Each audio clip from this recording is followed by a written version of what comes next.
Integrated Rural Development Service Organization IRDSO Wangjingna Sinduna 16 Days of Activism Against Gender-Based Violence campaign hongdokpaga loinana ngasi malemgi atai mafamsingda pangthoknabagum International Day for the Elimination of Violence Against Women ki thauram pangthokre. Unite Activism to End Violence Against Women and Girls haiba thimda IRE College of Fine Arts Wangjing ki auditorium da pangthokkiba thauram aduda IRE College of Fine Arts ki principal Naringbam Rajiv Kumar, SDPO Yairipok TS Santi, High Court of Manipur ki advocate Maisnam Rojendro, artist Thongnauzam Nodia Chan amasung IRE College of Fine Arts ki faculty KH Roji Devi na chingba maruiba miyoi kayana saruk yaki. Campaign asigi matangda IRDSO ki chief functionary Nonibla Naringbam na hai handaki thoram asigi theme asi nupi angang singda chathariba miyot minai sing asi hekalaktanaba aikhoigi thabak tawbagi chang asi hengadhansi haibani handaki thoram asida IRDSO na mahairoi singi class 4 dagi class 12 faubada category ani thokna khaidoktuna painting competition pangthokki masigi maramdi competition asida piriba theme sing child marriage gender equality cyber crime amasung child sexual abuse haibasing asi haurakliba mahairoi singda henu kupthana khanghaningbagi pangthokpani haiki numit 13 ni asida malemgi tongan mafamsingda campaign mayam ama pangthoi masigi manungda ngasigi asina nupi angang singda chathaba miyot minai muthatlasi haiba numitni nupi amasung angang haibasi samaj asigi saruk amani maram aduna awareness asi yamna pak chauna khanghanba mathau tai nupi amasung angang singda yengliba mityeng mayam asi hongdokpa amadi aikhoigi wakhalon mayam asi chumthokpa darkar yamna oiri National Family Health Survey ki matung inna North East ki state singi manungda Manipur na nupi phubada makok oiri miron mi nupi singda phubagi changsu adumak wangna lairi hairaduna aikhoi ki imungda manaba samaj ama lairaknaba kanda amana amabu ikai khumnaraba kanda aikhoi ki lamdam asida manaba samaj ama oirakani haiki Thauramgi saruk ama oina 16 Days of Activism Against Gender-Based Violence campaign ga mari leinana tha asigi tangkunda category ani thokna tongan ba thimsingda pangthokiba painting competition ki makok mathang takraba mahairoi singdasu mana mathumsing yenthokhi Unite tawbiyu kari gidamakta akhoi nupi amasung anangda chathariba miyon milai dingje hengalaktanabagi damakta akhoi activities hengatse haibani activism se hengatse haibani thabak tawbagi thabak changdi hengatse haibani activism se kai gidamda tawrino haitaragadi awareness se yam paksana piba ma darkar oi aduga hairibe awareness se pira kanda nupi amasung angang haibase samajgi saruk amani akhoi ni yengiba miyeng myam se khongdokpa akhoi gi mental setup change tawthokpa akhoi gi attitude akhoi wakhalon si myam jing se akhoi chumthokpa darkar oi so that kai gino har kanda akhoi gi samaj se imbalancing oiramba myam jing se balancing onthoknaba sumba samaj ama semsi haibani aduna aina akhoi manipur gi thakta kitang kumdhara kanda malemdagi thakta akhoi manipur da kumdhara kanda asung manipur da di akhoi se nupi thona phobase nupi lan anishuba nupi lan ahanba amsung ima market hairadi nupi myam se thona loi phara boininge akhoi nupi singna jo akhoi se thona loi pha boininge but phari ma thona se yum dagi kamai tawke hara kanda yaktam ratio ma katang haijarake National Family Health Survey haidana survey to group ama lai ko si sina 2019-20 ki survey da piri se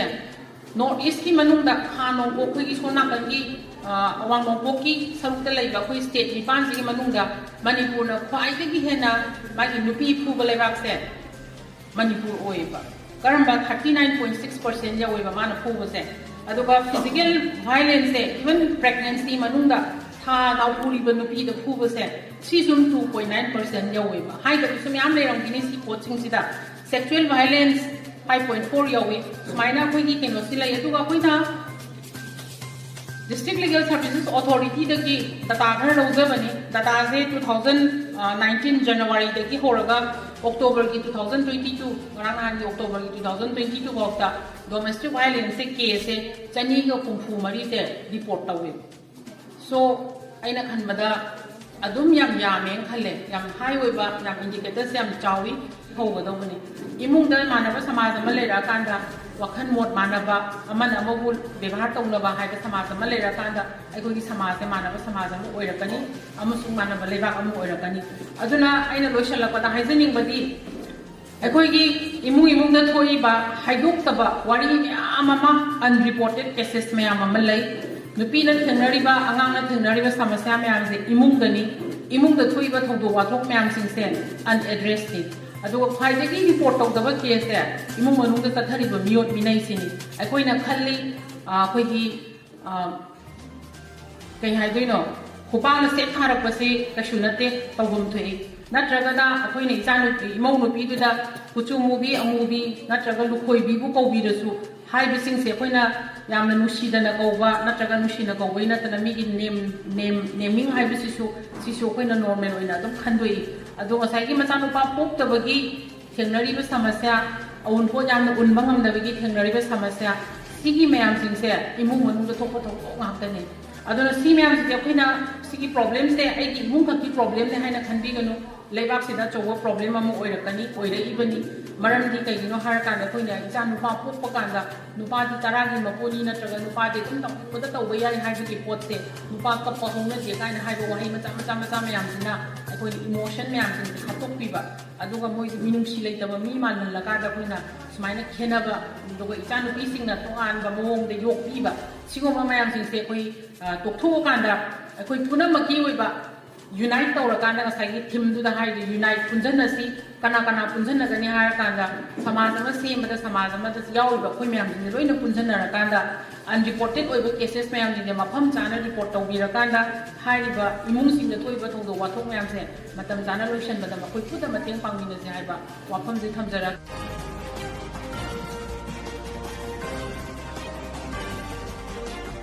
Mahirosing Layang ko Changgaba at Natangiba Jinsing, Child Marriage, Gender Equality, Cybercrime amasung Child Sexual Abuse, Haiba ilang sinasigi matangasu, nonimla nanibala, wakong kaya. Leibak singda women organization daga UN level da bawa United Nations ki level da bawa 16 days activism je pangthoi pas nei da khoina handa kis de khoina maruina through painting da kai gila phino hai tar ga di khoina kai gilam da plan to no hai tar ga di child marriage hai go pot se angang chahi sudriba chahi trani pan sudriba angang singna pangthok pa ya da ba tawba ya da ba angang chahi sudna lo ba ya de ha bisa angang moksing je khangbam thoi aduna concept se moi da pira kanda let's see moi kamaina develop to ke ha bido yeng se ha ge koina child marriage ki concept moi da pining ba ani shubada gender equality ha se koina yam toina di taraba gender english da koina english ki grammar tamba kanda feminine gender masculine gender singa ni du tamba but what is social gender adu ki la ba su amomi ha se khanga komi kupta ai ki imung sing da chawra iba nupi oina chawra ko pa oina chawra ko koina social gendering ji kamain tawi si number mo ra kanda koi se gender inequality ki ama sembala kanda ultimately akoi se yamna unequal ba manadaba thong manadaba samaj ma lakpa se gender equality se apply to garagadi imung manung da chabada direct tambada chathokpada ngangbada khotpada koi ki chanupa amu nupi yi thong manane thambiragadi akoi ki samaj se akoi yamna equal ba balancing ba samaj ma equity lai ba samaj ma oiba ya gadra ha se angang sing degi kok se kamai lai ge ha se koi khangning ba di gender equality se koi not baina tawbune ani shubada akoi ahum subada cybercrime si akoi khudimok sin se covid ki 2022 ki 21 ki covid tagi haurakanda 20 ki covid tagi haurakanda koi se yamana upai lai tamagi online phone da online ki through the live tamdaba yadaba dagi phone sisna bade apikpa ngang su achoba ngang su loi haidre unfortunately magi impact amadi phataba negative impact amadi kaino har kanda akoi ki mobile se yauriba channel myam se kanana karma matamda kai bisina doino haibse khangdabida unlimited oina ngasai .com haibedu da chaka kana oina makhanga panina akoi gi angam nupa macha nupi macha sin se cyber crime gi victim oiba amsu accused oiba haibedi offender oiba maran kaimta khangdabida offender oiba angam su tholak reba haibedi mana khangdadana kana gombamda thenan turan khazulu budagi mai mathakta FIR chalaga chahi sudriba angam sin se offender oirakanda ma se conflict with law ki angam oirak su tum yaw he ko ꯁꯨꯝꯕ ꯃꯌꯥꯝꯁꯤꯡꯁꯦ cyber crime ꯍꯥꯏꯕꯁꯤ ꯀꯔꯤꯅꯣ ꯍꯥꯏꯕꯁꯤ ꯈꯪꯅꯅꯕꯒꯤ ꯑꯗꯨꯝꯕꯁꯨ ꯑꯩꯈꯣꯏꯅ ꯅꯣꯏꯒꯤ ꯆꯍꯤꯒꯤ ꯁꯤꯗꯩꯁꯤꯗ ꯑꯗꯨꯒꯤ ꯑꯥꯏꯗꯤꯌꯥ ꯑꯃ ꯂꯧꯅꯅꯕꯒꯤ ꯑꯩꯈꯣꯏꯅ ꯁꯥꯏꯕꯔ ꯀ꯭ꯔꯥꯏꯝꯁꯤꯃ ꯍꯥꯞꯄꯅꯤ ꯑꯗꯨꯒ ꯉꯁꯥꯏꯒꯤ ꯑꯍꯨꯝꯁꯨꯕ ꯃꯔꯤꯁꯨꯕꯗ ꯆꯥꯏꯜ ꯁꯦꯛꯆꯨꯋꯦꯜ ꯑꯦꯕ꯭ꯌꯨꯁ ꯌꯥꯝ ꯋꯥꯡꯅ ꯊꯧꯕꯥꯜ ꯗꯤꯁꯇ꯭ꯔꯤꯛꯇꯗꯤ ꯌꯥꯝ ꯋꯥꯡꯅ ꯂꯩ ꯊꯧꯕꯥꯜ ꯗꯤꯁꯇ꯭ꯔꯤꯛꯇ ꯑꯩꯈꯣꯏꯒꯤ ꯑꯉꯥꯡꯒꯤ ꯆꯠꯊꯔꯛꯄ ꯑꯉꯥꯡꯅ ꯆꯠꯊꯔꯛꯄ ꯉꯁꯥꯏꯒꯤ ꯑꯦꯕ꯭ꯌꯨꯁ ꯗꯤꯐ꯭ꯔꯦꯟ ꯐꯣꯔꯝꯁ ꯑꯣꯐ ꯑꯦꯕ꯭ꯌꯨꯁ ꯂꯨꯗꯕ ꯅꯠꯇꯕ ꯃꯤꯌꯦꯛ ꯌꯦꯡꯕꯤꯕ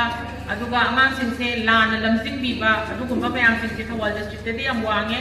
ꯁꯤꯒꯨꯝꯕ ꯃꯌꯥꯝꯁꯤꯡꯁꯦ ꯑꯩꯈꯣꯏꯅ ꯋꯥꯠ ꯏꯁ ꯆꯥꯏꯜ ꯁꯦꯛꯆꯨꯋꯦꯜ ꯑꯦꯕ꯭ꯌꯨꯁ ꯍꯥꯏꯕꯁꯦ ꯀꯔꯤꯅꯣ ꯍꯥꯏꯕꯁꯦ ꯅꯣꯏ ꯃꯌꯥꯝ ꯀꯣꯃꯟ ꯌꯦꯡꯉꯕ ꯀꯣꯃꯟ ꯗꯦꯇꯁ ꯍꯥꯏꯕ ꯃꯌꯥꯝꯁꯤꯡꯁꯦ ꯂꯣꯏ ꯈꯪꯍꯟꯗꯣꯏꯅꯦꯕ ꯑꯗꯨꯁꯨ ꯌꯦꯡꯊꯣꯛꯄ ꯌꯥꯝ ꯗꯔꯀꯥꯔ ꯑꯣꯏ ꯃꯗꯨ ꯈꯪꯕ ꯗꯔꯀꯥꯔ ꯑꯣꯏ ꯃꯃꯥ ꯃꯄꯥꯁꯤꯡꯅꯁꯨ ꯃꯗꯨ ꯈꯪꯕꯤꯕ ꯗꯔꯀꯥꯔ ꯑꯣꯏ ꯃꯔꯝꯗꯤ ꯑꯉꯥꯡ ꯑꯃꯒꯤ ꯈ꯭ꯋꯥꯏꯗꯒꯤ ꯇ꯭ꯔꯁꯇꯦꯠ ꯑꯣꯏꯕ ꯄꯔꯁꯟꯁꯦ ꯃꯤꯁꯦ ꯃꯃꯥ ꯅꯠꯇ꯭ꯔꯒ ꯃꯥꯒꯤ ꯏꯃꯨꯡꯗ ꯂꯩꯃꯤꯟꯅꯔꯤꯕ ꯃꯤꯁꯤꯡꯗꯨ ꯑꯣꯏꯗꯣꯏꯅꯦ ꯑꯗꯨꯅ ꯑꯩꯈꯣꯏꯅ सिगुम्बा खाइदगी ट्रस्टेड ओइबा मिसिंसिनसु मसागी अगांसिंसिदा what is good touch and bad touch से सोलकपदा इसादा नुंगाइबा मफम नुंगाइतबा मफम से खंगदोगदी अइंगोंदा सोकपदा नुंगाइतबा मफम से सोकलक तारगदी कनादा कंप्लेन तौगनी कनादा हाइगनी हाइबसिंसे अइखोगी इचा अदुगा ममा पाइ मानसु लोइना मखंबिरगदी अखोगी अगांसिंसे safe from violence safe from abuse हाइबदो अखोइना अदुगी आइडिया दो पिजनिंगबगी अखोइना हाइबो कंपटीशन से पांथोकजगिबनी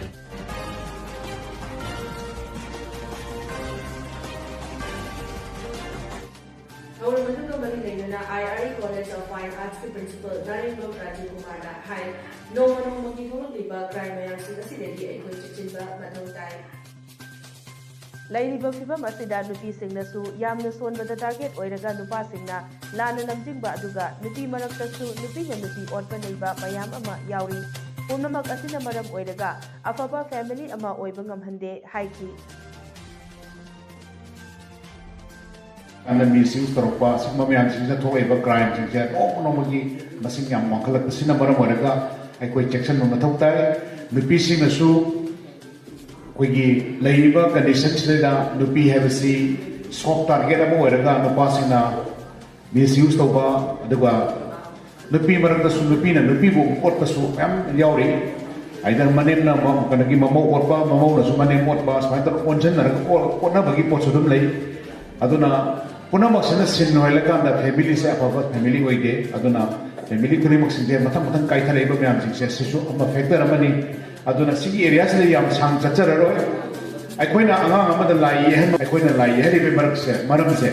लाई पतार दे मापुनी सि ज्ञान तादबे यादे येक तोरिबा परासी करिगिनोस सिनि येक मतम ला येम दाइ समाना पुनी नोसिन नोइना बक मानगोंदा खंजल लगा से क्राइम अगेंस्ट वुमेन बो हारसु अदुना पीदा सथबा येंगैदबा ताहैदबा क्राइम खरा आइदि याम साथिबा पोट खरा थोइबसिंग ममित उहंदोरिने ममित उरगा मदो माना येकपै फॉर्म दा मयामदा पाउजेल मा पेनदोइने दुदि अंगांग दो ज्ञान तादबा यादे येक तोरिबा लाइदो सुमानि येकदा नेना माना खन्मा मतमदा मंगोंदा ngaktangi mikuma minute manga khang khalaga changiba पोट से नेबा कोइना मा ज्ञान तारे न लौगैसे रेतादि सुमानि यावखि मंगांग सिंसे मथंदा सुमा क्राइम की थबक सिदा मा चोप रोल अम पाइरकने